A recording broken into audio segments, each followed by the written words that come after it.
Hola, bienvenidos al curso Termodinámica desde cero.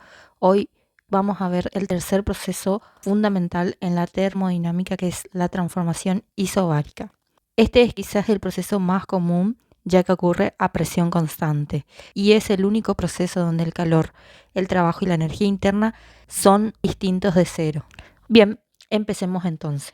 Una transformación es isobárica si la presión permanece constante, es decir, que sucede a presión constante, es decir, la presión del sistema no varía. Esto se logra permitiendo que el sistema, es decir, el gas, se expanda o se comprima, manteniendo el equilibrio con una presión externa constante. Supongamos que un gas ideal absorbe calor y como consecuencia se expande desde un estado inicial hasta un estado final B, como vemos acá en la figura que está en pantalla. Controlando la presión para que se mantenga en equilibrio con el exterior y permanezca constante, en el diagrama presión-volumen se muestra este proceso donde se lo representa con esta línea recta horizontal que va desde el estado inicial A hasta el estado final B. Esto indica que la presión se mantiene constante, es decir, no varía, mientras que el volumen y la temperatura, en este caso, aumentan. En este caso, parte del calor absorbido se transforma en trabajo realizado por el gas, en la expansión que está ocurriendo, y el resto se invierte en aumentar la energía interna del sistema. Como la presión se mantiene constante, el trabajo realizado por el gas es muy simple de calcular. En este caso, el trabajo se calcula integrando la presión con respecto al volumen. Partimos desde la fórmula general del trabajo en termodinámica, donde el trabajo realizado por el sistema para ir del estado inicial A hasta el estado final B es igual a la integral del producto de la presión por el diferencial de volumen, evaluado desde un volumen inicial A hasta un volumen final B. Como en este caso la presión se mantiene constante, la podemos sacar fuera de la integral, simplificando así el cálculo. Entonces, antes de este paso final, el trabajo de AB va a ser igual a la presión por la integral del diferencial de volumen. Y la integral del diferencial de volumen es simplemente el cambio de volumen, es decir, el volumen final menos el volumen inicial. Por lo tanto, el trabajo en una transformación isobara va a ser igual a la presión por el volumen final menos el volumen inicial.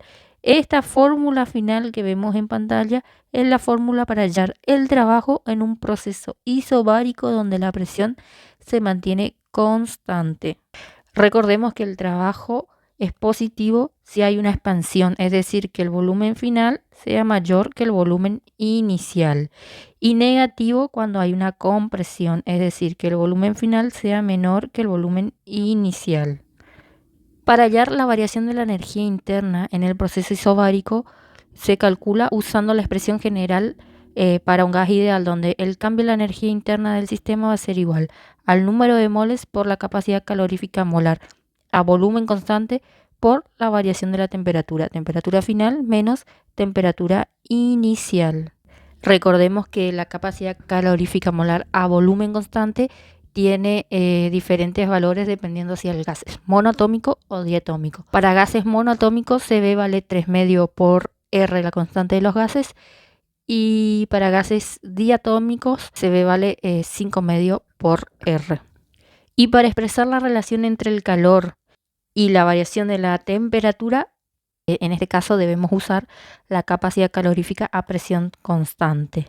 Entonces, el calor intercambiado por el sistema va a ser igual al número de moles por la capacidad calorífica a presión constante por la variación de la temperatura. Temperatura final menos temperatura inicial. En este caso, la capacidad calorífica a presión constante también va a tener diferentes valores dependiendo de si el gas es monoatómico o diatómico.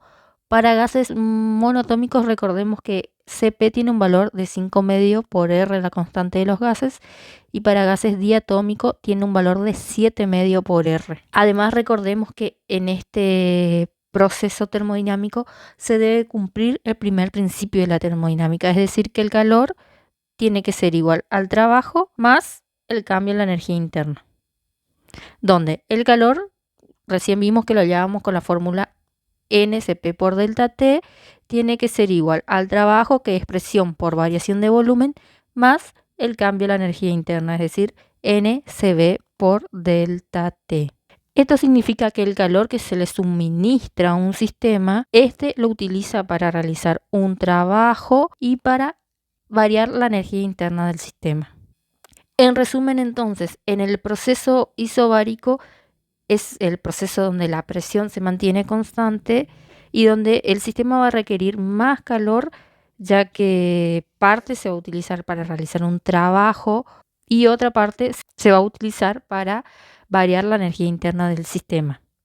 Y es en el único proceso donde las tres variables, en este caso tanto el trabajo como el calor y la variación de la energía interna, son distintas de cero, y donde además se cumple el primer principio de la termodinámica, donde el calor tiene que ser igual al trabajo más el cambio de la energía interna.